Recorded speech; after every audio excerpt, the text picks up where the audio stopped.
Hey guys, how's it going? Welcome to my channel.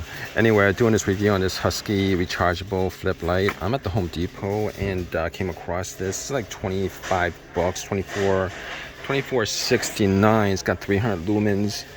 It's a flip light, 80 lumens spotlight, 150, 300 lumens output settings, 360-degree rotation, USB charger, magnet base. So full 300 lumens lasts like 2.5 hours.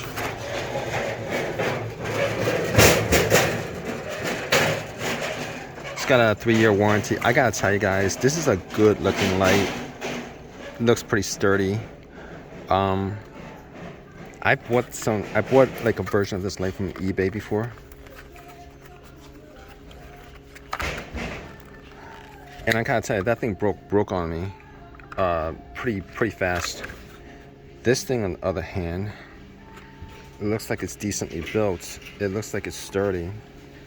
I mean, 25 bucks. I definitely like take a chance on this. I would definitely take a chance on this for 25 bucks.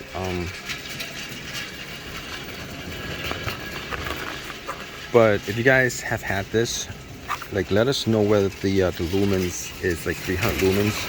Like, whether this is like a really good sturdy light to have around, whether the battery lasts. Anyway, leave a comment in the comment section. Please subscribe, please give me a thumbs up, all that good stuff. Appreciate your